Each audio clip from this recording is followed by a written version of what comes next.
Welcome to AI Unraveled, your daily strategic briefing. It is Monday, March 16th, 2026. I'm your host, Etienne Newman. Today's episode is brought to you by Area and JamgaMind. If you want to skip these ads and get the technical deep dive, join our premium JamgaMind feed. Today, we are unraveling the most expensive pivot in corporate history. Meta has signed a $27 billion deal for AI infrastructure, while reportedly preparing to lay off 20% of its staff. We're also talking about the safety crisis at OpenAI over a proposed adult mode, the breakthrough in AI-designed mRNA vaccines for pets, and why NanoClaw and Docker just made personal AI agents a whole lot safer for your desktop. Let's get into the news. Today, the most valuable skill in Silicon Valley isn't actually coding, it's plumbing. Which is just wild to think about. It really is. I mean, over the next 15 minutes or so, we're going to show you exactly why these tech giants are spending, hundreds of billions on AI infrastructure while simultaneously firing the very engineers who built that infrastructure. Right, and then turning around and begging for blue-collar workers just to, keep the lights on. Exactly. It's this massive structural inversion of basically everything we've been taught about the modern economy. Yeah, and as senior AI research engineers and labor economists, we spend our days looking at both the technical architectures being built and the human architectures that are actively being dismantled. And the tension between those two paradigms has honestly never been higher. Definitely not. So we know you are constantly hit with this overwhelming flood of tech news every day. So our mission today, Monday, March 16th, 2026, is to basically serve as your shortcut. We're taking a deep dive into a fundamental shift that we are calling the decoupling of progress from personnel. It's a great way to frame it. Yeah, and we have a really fascinating stack of sources to get through today to prove this. We're looking at corporate financial reports from Meta, a highly revealing labor analysis from BlackRock, some really technical integration notes from Docker and Anthropic. Oh, and that leaked memo from OpenAI's Safety Council. Yes, that one is crazy. And finally, an incredible medical case study about a dog named Rosie. I love that story. Okay, let's unpack this. We are basically entering an era where companies are betting everything on compute and almost nothing on human headcount. So let's start at the macroeconomic level with Meta. Yeah, Meta is essentially patient zero for this entire decoupling strategy. They just signed this staggering $27 billion AI infrastructure deal with the cloud provider Nebius Group. $27 billion. Yeah. To put that in perspective, this is one of the largest single contracts Meta has ever executed in its history. Yeah. Nebius is going to provide $12 billion in dedicated compute capacity starting in early 2027. And Meta is committing up to $15 billion more for third-party capacity. And it absolutely does not stop there. Meta is formally earmarking $600 billion for data centers by 2028. $600 billion. It's hard to even fathom. It is.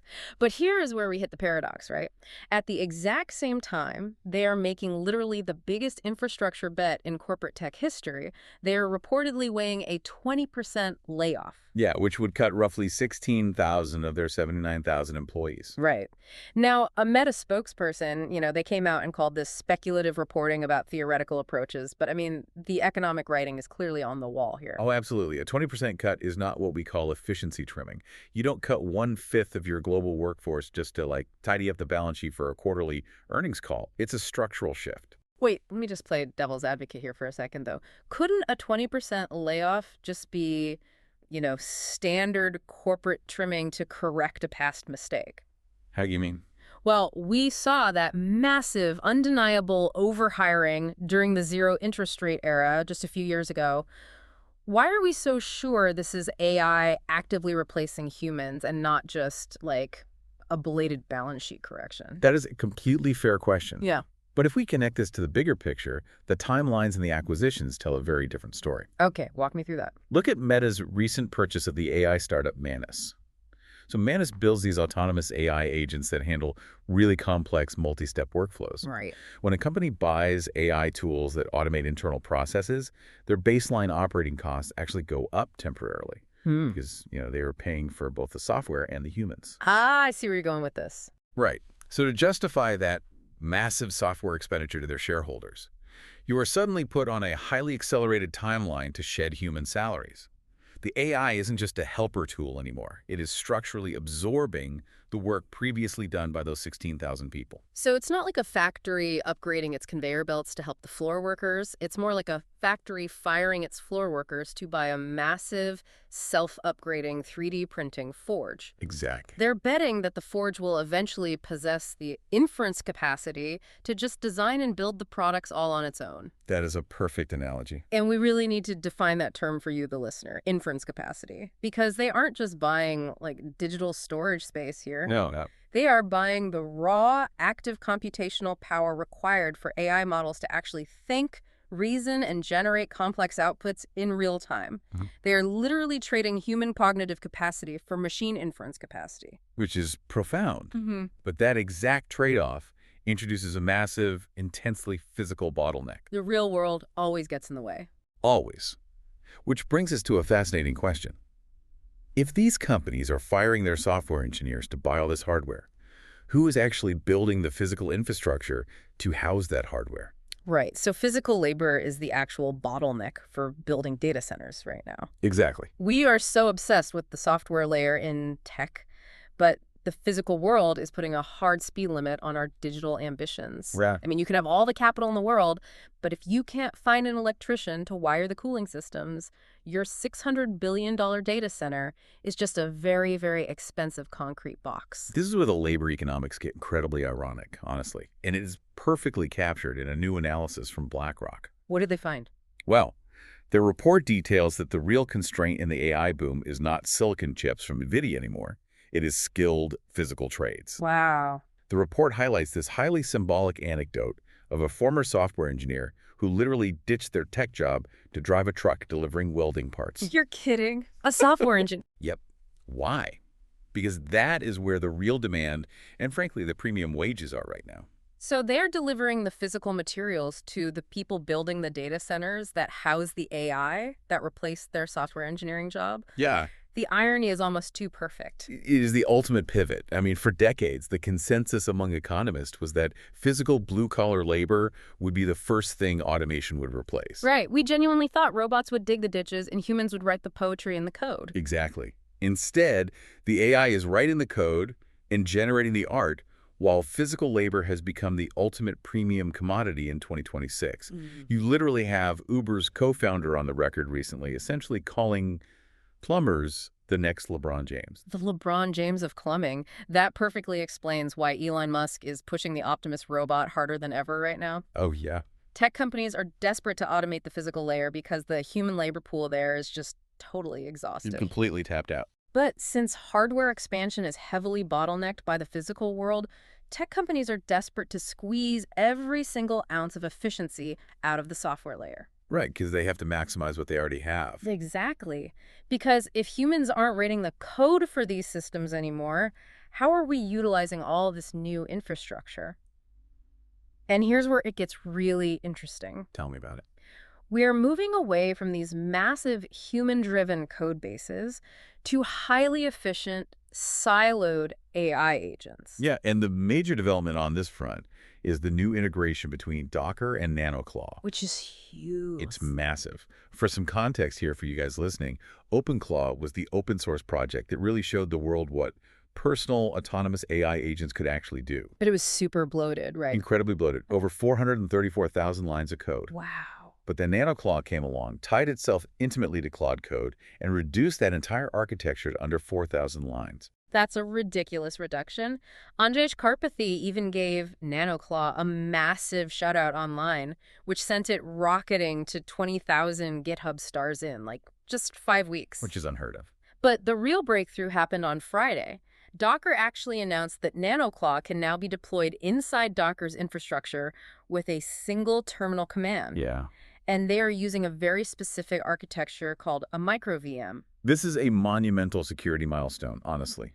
Why is that? Well, previously, if you wanted to run an autonomous agent safely, like letting it write code, execute scripts, browse the web, you almost had to buy a separate physical machine. Right, like a dedicated Mac Mini sitting in the corner of your office. Exactly. You had to do that just to ensure the agent didn't accidentally wipe your primary hard drive or leak sensitive enterprise data while it was thinking and executing tasks. Right. But with a microVM, a micro virtual machine, every single agent gets its own completely isolated sandbox. Totally partitioned. It gets its own isolated file system, its own private session history. It is completely invisible to every other agent on the network. Which is huge for enterprise. Yeah, you get all the benefits of an autonomous agent swarm, but with airtight enterprise-grade security. This is what's building the foundation for the sovereign desktop. The sovereign desktop. Right, a completely localized environment where your agents do your work without constantly phoning home to some centralized cloud server. And these agents are getting dramatically smarter in these sandboxes because of what's happening at the foundation model level. Oh, with Anthropic. Yes. Anthropic just announced over the weekend that they are doubling usage limits across all Claude plans. But the truly disruptive part is that they made their full 1 million token context window generally available. Context window GA. Exactly. Context window GA for Claude Opus 4.6 and Sonnet 4.6. I want to push on this for a second because I feel like people hear 1 million tokens and they just think of it as a really big digital memory buffer. Right, like a huge text file. Yeah, but it's not just holding words in a vacuum, right? How are these models actually processing 1 million fragments of code without just losing the plot halfway through? That is the crucial distinction. Wow. They utilize advanced positional encoding techniques, specifically an architecture called CTROPE. Let's explain how CTROP actually works for the listener because the underlying mechanism is brilliant. Go for it. In older models, if you fed it a massive document, by the time it got to the end, it kind of forgot the context of the beginning. The lost in the middle problem. Right. But CTROP, which stands for Rotary Position Embeddings, essentially acts like a highly precise GPS coordinate system attached to every single word or snippet of code. It's spatial memory. Yes. It doesn't just memorize the text, it maps the exact spatial relationship of 1 million different tokens simultaneously. So when the agent reads a function on page 10,000, it instantly maps perfectly back to the variable defined on page 1. Precisely. Which means with context window GA and CTRPE, a NanoClaw agent doesn't just look at a tiny snippet of your project anymore. It can ingest your entire enterprise code base in a single prompt. That's insane. It is. It understands the architecture of the whole system at once, with perfect recall. Now, if you are a developer listening to this, this is the exact moment your workflow fundamentally changes. Yep. You are no longer writing the code. You are basically managing a swarm of invisible agents writing it for you. A manager of bots. Right. But as these autonomous agents move into these isolated Docker containers and MicroVMs, managing them across a massive company actually becomes an operational nightmare. Oh, a total nightmare. You have thousands of invisible workers in thousands of invisible boxes, which actually brings us to our sponsor for today's deep dive, AIRA. A perfect fit. Truly.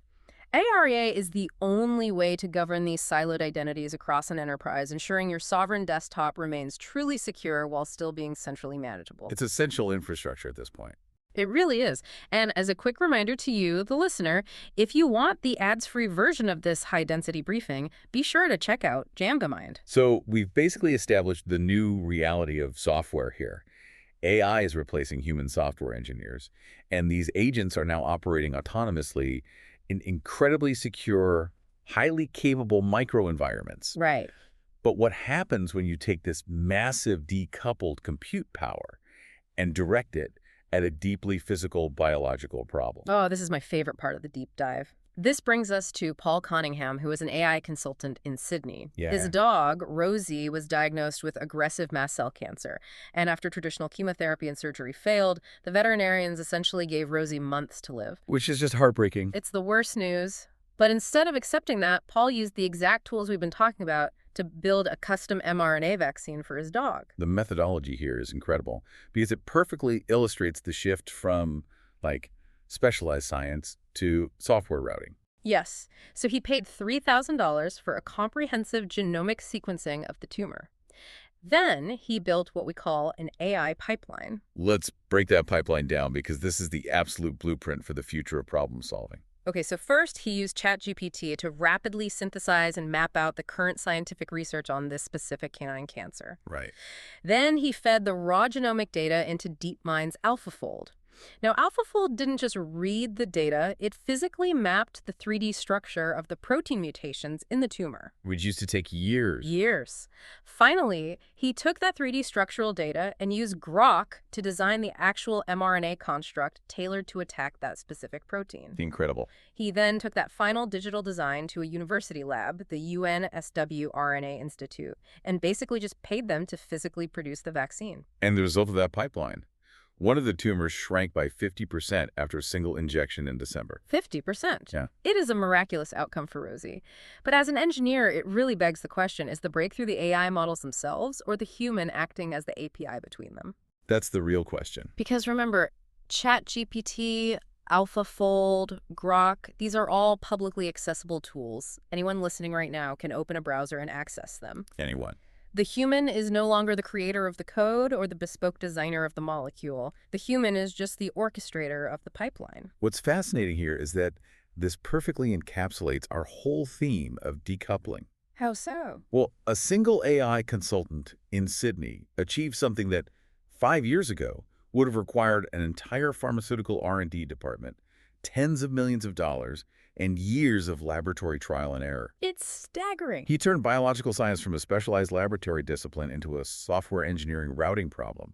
In fact, we are seeing ex-Anthropic researchers right now raising $175 million for a startup called Mirandil to do exactly this kind of biological R&D at scale. Wow. The friction of scientific discovery has been entirely removed. But removing friction isn't always a purely positive thing. No, it definitely has a dark side. Decoupling human effort from scientific progress is a miracle when you're trying to cure cancer.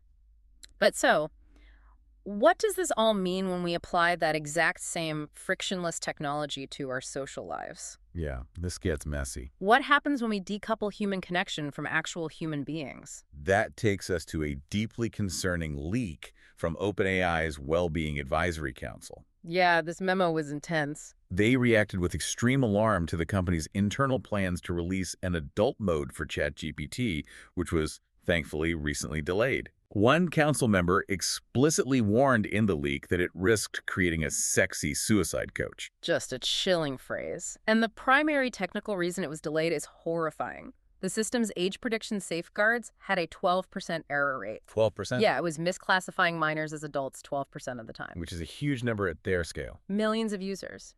Now, technically speaking, age prediction is incredibly difficult for an LLM because the text patterns of, say, a 17-year-old and a 19-year-old are statistically identical in a lot of conversational contexts. Right, they use the same slang, same syntax. Exactly. But the reality is, if they had launched, they would have potentially exposed millions of under 18 users to erotic, unfiltered chats. It's a complete non-starter from a safety perspective. But the psychological risks identified by the OpenAI staffers go far beyond just the technical age verification failure. What else did they warn about? They warned of compulsive use, deep emotional over-reliance on the chatbot, and users being algorithmically driven toward increasingly extreme content just to maintain engagement. It is the definition of algorithmic junk food. But instead of replacing a meal, it's replacing human intimacy. Exactly. It's engineered to be perfectly agreeable, perfectly attentive, and completely devoid of the actual friction and challenges that make real relationships valuable. Which raises an important question about the labor economics of intimacy. The labor economics of intimacy, that is an incredibly cold way to phrase it. It is cold, but it's economically accurate. Yeah. Real human relationships require immense labor. They require compromise, patience, active listening, vulnerability. All the hard stuff. Right. If an AI can perfectly simulate companionship without requiring any of that labor from the user, human nature suggests many people will simply take the path of least resistance. Wow. The staffers specifically warned that this technology threatens to crowd out offline romantic and social relationships. What tech companies have basically discovered is that frictionless, simulated intimacy is infinitely scalable and highly monetizable. They are effectively turning fundamental human emotional needs into a SaaS business model. We are decoupling humans from each other. Man, We have covered a massive amount of ground today. We really have. I mean, from Meta's boardrooms shifting billions away from payroll and into inference capacity, to the cab of a truck where a former coder is now delivering welding parts. Yep. We've seen how Docker MicroVMs and CTROPE are making autonomous agents incredibly capable and safe for the sovereign desktop. The human API pipeline. Exactly. A single human orchestrating a pipeline of models to create a cancer vaccine for a dog. While those exact same frictionless models threaten to monetize our deepest social needs, the through line across all these sources is absolute. Progress is no longer tied to human headcount. Which leaves us with one final piece of the puzzle for you to chew on today. What's that? Just as we see this shift happening everywhere, Elon Musk publicly admitted this week that xAI, his artificial intelligence company, was, quote, not built right. Interesting. Yeah, he is initiating a ground-up rebuild of the entire architecture. And he fired 9 of his 11 original co-founders to do it. Yes, he publicly blamed them for a coding deficit in their Grok model, essentially saying they were falling too far behind OpenAI and Anthropic. So he brought in fresh engineers from Cursor, the AI coding platform, to fix it. Right, and he is doing this total rebuild from scratch, right as SpaceX, which essentially owns xAI, prepares for a massive, highly anticipated IPO. So we want to leave you with this provocative thought. If the richest man on Earth has to fire his founding team and rebuild his entire AI architecture from scratch because his human capital wasn't perfectly aligned with his hardware goals, What does that mean for the rest of us? right, what does that mean for the rest of us trying to future-proof our own careers in this new economy? It means we all need to take a hard, honest look at the factory we work in. Are you just the floor worker waiting to be replaced, or are you actively learning how to orchestrate the new machines? That's the million-dollar question. It is. Thank you for joining us for this deep dive. Question your workflows, look for the physical bottlenecks, and as always, keep learning. That concludes our rundown for March 16th. The signal for today is agentic displacement. From Meta's layoffs to NanoClaw's Docker integration, the tools are becoming more capable than the teams that built them. This episode was made possible by Area and Jamga Mind. Until tomorrow, keep unraveling the future. And before you go, if your company is building the tools that power the workflows we talked about today, I'd love to showcase them to this audience. We don't just run ads, we build technical simulations that prove your value. Let's build something together. Visit jamgamind.com/partners to get started. Until next time, keep building.